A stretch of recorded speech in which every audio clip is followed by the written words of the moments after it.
মক্কার উত্তপ্ত মরুভূমি, সূর্য যেন আগুন ছড়িয়ে দিচ্ছে চারদিকে। এই কঠিন সময়েই লেখা হচ্ছিল এক অবিশ্বাস্য ইতিহাস, ঈমানের এক অনন্য গল্প, একজন দাসের গল্প, যিনি হয়ে উঠেছিলেন ইসলামের উজ্জ্বল নক্ষত্র। তিনি হলেন হযরত বিলাল রাদিয়াল্লাহু তাআলা আনহু। তিনি ছিলেন একজন দাস, মক্কার এক নিষ্ঠুর মালিকের অধীনে। যখন তিনি ইসলাম গ্রহণ করলেন, তখনই শুরু হলো তার কঠিন পরীক্ষা। তিনি এক আল্লাহর প্রতি ঈমান আনলেন, আর সেই ঈমানই হয়ে গেল তার শক্তি। তার মালিক ক্রুদ্ধ হয়ে উঠল, সে চাইল বিলাল ফিরে যাক কুফরির পথে। তাকে টেনে নিয়ে যাওয়া হতো উত্তপ্ত বালির উপর। নির্মমভাবে শুরু হলো নির্যাতনপূর্ণ।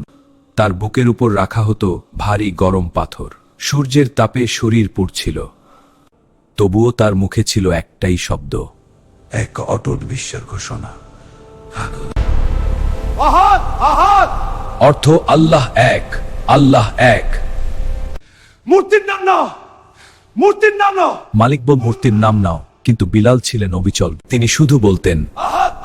তার ঈমান ছিল পাহাড়ের মতো দৃঢ়। এই দৃশ্য সহ্য করতে পারলেন না হযরত আবু বকর রাদিয়াল্লাহু তাআলা আনহু।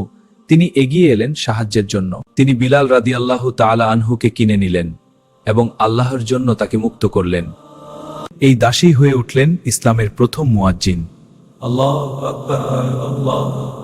শিক্ষা: ঈমান শক্ত হলে কষ্ট আপনাকে হারাতে পারবে না। আল্লাহর উপর ভরসাই সত্যিকারের বিজয় না। এমন আরও ইসলামিক গল্প পেতে সাবস্ক্রাইব করুন।